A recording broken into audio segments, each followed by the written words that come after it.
Alright, what's going on everybody? Welcome back to another video here on the channel, and today, man, we're going to be talking about a couple of different news stories, all kind of wrapped up into one video. So all this stuff has kind of just been happening over time, especially the last, I don't know, month or so, and each time that one of these stories kind of came to fruition, I was thinking about making a video on it. But at this point, honestly, dude, if I did so, I would have like 3 or 4 videos out, and I'm pretty sure that people don't really want to sit through 3 or 4 videos that realistically can be kind of wrapped up into the same general topic, so I think that's pretty understandable, and I've decided to just kind of wrap it all up into this video. But for the most of you who live in the United States, you're aware that over, I don't know, the last decade or so, that there's been kind of like a Cold War almost brewing with China. Obviously, you've seen a bunch of comparisons through the news about like military buildups, economic developments, things like that. A lot of stuff about the Pacific Ocean and the South China Sea and Taiwan and all these other countries around it. If China's going to become, you know, the enemy of World War III. And now it's starting to kind of get to this point that these talks are really starting to kind of pop back up, I think, because of these news stories especially, and just how relations between the United States and China have been kind of falling apart. I kind of want to start everything by talking about a news story that recently happened, and you may have heard about this, but it was about China testing a potentially new hypersonic missile. And this alone has kind of sparked a lot of debate on a potential arms race between the United States and China.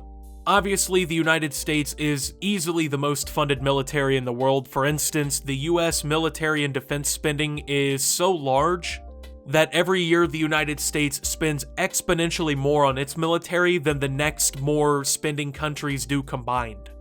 Like, it's almost ridiculous how much money that we end up putting into our military. It's by far the highest in the world, and now there's these talks of China testing a new hypersonic missile, which would be obviously detrimental to United States, I guess, public image around the world, but also could be a very potentially deadly threat because, well, a hypersonic missile is a very cutting-edge technology, and if they are able to build a bunch of hypersonic missiles and put them in their arsenal, it would actually start to kind of put China on par or maybe even ahead the United States when it comes to military technology. It began with what appeared to be a missing rocket. In July, the China Academy of Launch Vehicle Technology announced the 77th launch of one of its Long March 2C rockets. In late August, it announced the 79th.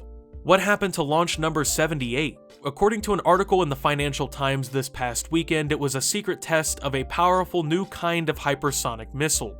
The simplest way to imagine this new weapon system is to imagine the space shuttle, put a nuclear weapon in the cargo bay, and then don't bother with the landing gear, says Jeffrey Lewis, a professor at the Middlebury Institute of International Studies at Monterey. This hypersonic weapon launches briefly into orbit and it glides back to Earth just like the space shuttle, except for when it gets where it's going, it goes boom.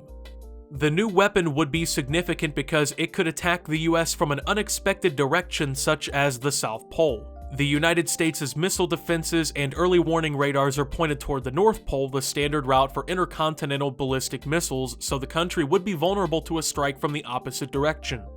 The Defense Department would not comment on the report, and a Chinese Foreign Ministry spokesperson said that it was an experimental spacecraft, not a weapon. I could believe either version of this story, says James Acton, co-director of the Nuclear Policy Program at the Carnegie Endowment for International Peace. I could believe this was a weapons test, or I could believe it was a test of a reusable space vehicle. Now, don't believe that this is technology that is out of the United States' grasp. In fact, a lot of what has been said is that while the United States is kind of testing its own hypersonic missiles, this may in fact actually put China's progress on such a missile ahead of the United States. Now, you might be wondering what exactly China would be building up such a military for. You know, what kind of beef do they really have with the United States? Well, it's actually pretty complicated, but at this point, China is likely to be probably the main antagonist, at least to US citizens, of World War III, and it really is probably all going to start in the South China Sea around Taiwan. If you didn't know, China has been saying for a while now that it plans to reunify with Taiwan whether Taiwan wants to or not, essentially meaning that the possibility of invading the country is still on the map. The United States is actually allies with Taiwan and has been training their troops on the ground and also has been doing military exercises in the area for years now. not only to show China that they would take an invasion of Taiwan extremely seriously on a global scale, but also to show people in Taiwan and other countries in Asia that the United States still intends to be, the primo military force in the area. So for China, if they really want to become a global superpower like the United States, they're going to have a military that's actually enforceable. And they are actually going to have to challenge the United States and its allies' interests in the South China Sea and realistically in the entire Pacific Ocean. At this point, this is likely where any World War III would start, okay? In the past, you would have thought maybe in the Middle East or somewhere like that, but now it's really starting to look like this could be the conflict that kind of, sends the world into another massive war. So this, of course, is not the only news. Unfortunately, I saw an article today from the Associated Press that I also wanted to cover. China is expanding its nuclear force much faster than US officials predicted just a year ago, highlighting a broad and accelerating buildup of military muscle designed to enable Beijing to match or surpass US global power by mid-century, according to a Pentagon report released on Wednesday. The number of Chinese nuclear warheads could increase to 700 within 6 years, the report said, and may top 1,000 by 2030. The report did not say how many weapons China has today, but a year ago the Pentagon said the number was in the low 200s and was likely to double by the end of this decade. The United States, by comparison, has 3,750 nuclear weapons and has no plans to increase. As recently as 2003, the United States' total was about 10,000. The Biden administration is undertaking a comprehensive review of its nuclear policy and has not said how that might be influenced by the Chinese concerns.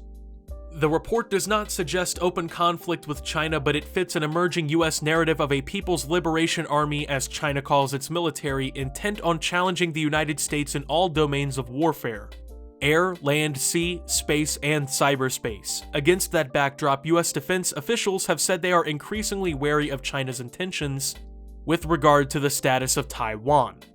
Now, I do want to say, of course, don't worry that tomorrow the United States is going to get nuked or something crazy like that, right? I don't think that that's going to happen, and if that was realistically a worry, I feel like there would probably be a lot more going on to kind of indicate that, but we are at a point where you can kind of see the evidence building up that potential military conflict could be on the horizon within the next few decades. Once again, this doesn't mean that something is going to happen tomorrow, but at this point, the way that these two countries, are kind of watching each other and building their militaries up is extremely frightening, because both of them, realistically, their enemy in terms of their future participation as a super country, a superpower, is basically each other. They're the enemies, okay? Here in the United States, you hear politicians all the time talking about, we have to be a lot more firm when it comes to how we treat China, or, we need to take more action, against China.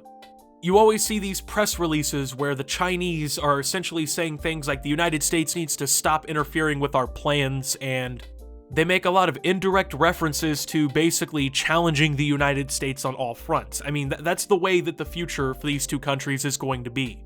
And in some way, shape, or form, it's going to end up getting a little bit more accelerated, I think. I mean, you see all this military buildup, that indicates to me that both countries see the potential for military conflict and that they're preparing for it, which is obvious because they are, of course, two of the largest countries, economies, and militaries on the planet, but the way it's all kind of going down is a little worrisome. I mean, we see the Chinese are building potentially hundreds of new nuclear weapons and silos and things across their country.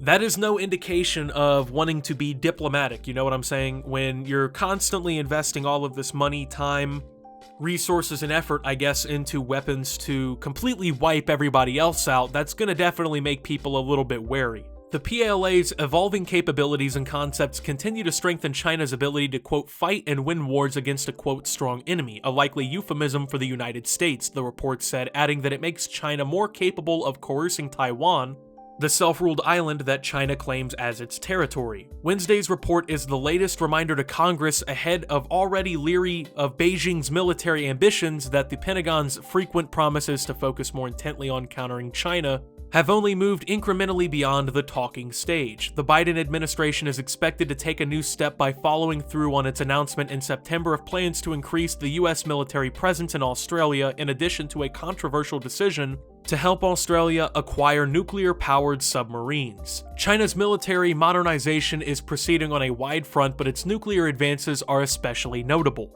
Now, obviously, this is not to say that tomorrow we're going to see Red Dawn or anything crazy. We're not going to see a nuclear fallout happen. You know, we're not playing in a Bethesda game anytime soon, hopefully.